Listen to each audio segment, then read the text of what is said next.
Hello, beautiful souls. It's Nola once again, and welcome. Today, I would like to speak on the symbolism of the phoenix.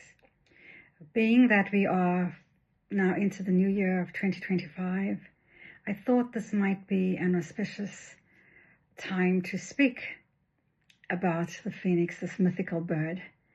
It often shows up in dreams and pictures and so on, so I thought that we would speak a little bit about this and what it may mean to you, what it may symbolize.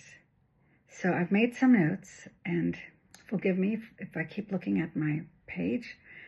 And let's move right along. It's not just a mythical bird. The phoenix is not just a mythical bird. It is a profound symbol, a symbol of rising from the ashes, no matter what difficulties or disasters may have befallen you. Okay, so it also speaks directly to the heart of transformation. Perhaps you had a very difficult last few years, and you are today wondering what you do to move on and why this symbol. Maybe someone's tattoo, maybe turning a page or driving past something. You may have seen a mural of a phoenix, and I think that might be speaking to your spirit today and encouraging you to pick up the pieces and start again. It's not always easy to do, and as we get older, it's certainly not easy to do. Please remember that these messages are for entertainment purposes only.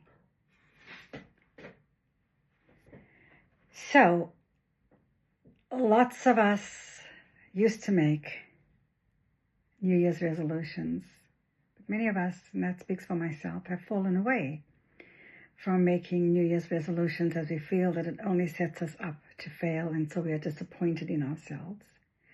And life is tough enough without having to constantly criticize and find fault with some of the mistakes that we've made. I believe the soul's purpose is to come here to this earth plane to both learn lessons and to teach. We learn and we teach. So don't be so hard on yourself. All of the would've, could've, should'ves are not going to change anything. What you need to consider is looking at where you've come from to where you are, and knowing that you did the very best that you could with the information and the resources that you had at that time. On a spiritual level, the phoenix reminds us that life is a cycle of endings and beginnings. It always is, right? Endings often mean they frighten us when we believe that something is going to end, or someone is going to pass on, transition to their next phase, the end of a relationship, the end of an era, the end of things that we've known.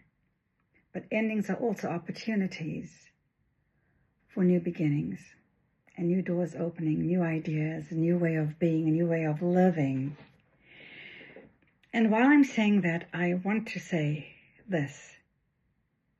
People like to use the term, all good things must come to an end. But my friends, I must tell you that also difficulties, also bad times must come to an end. We all go through seasons in our lives. And there's a season for everything under the sun. So even bad times are only for a season. As long as you continue to work and move forward in whatever way that means to you. And some days it may just be in the moment, from minute to minute, or from 1 hour to the next. Setting up tiny goals and accomplishing them. So I feel that some of you may be feeling stuck today and overwhelmed, and that's why I'm posting this today.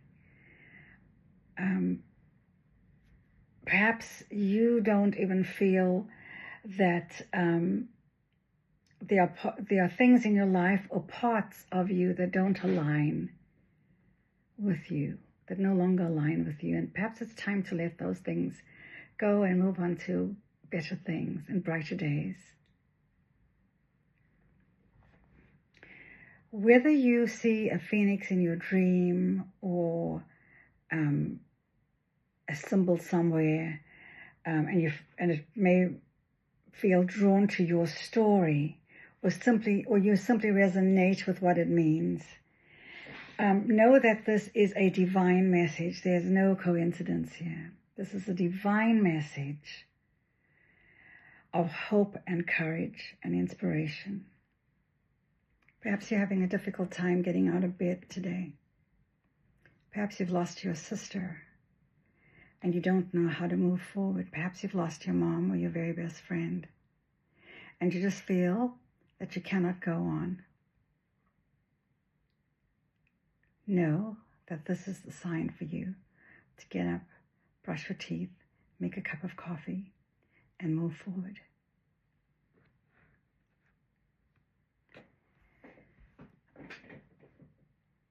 Life is what we make it.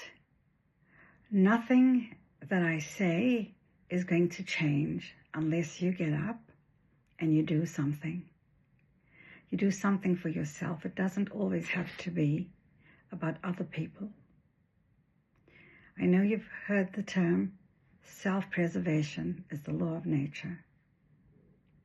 And I have a saying, you cannot pour a cup of tea from an empty teapot.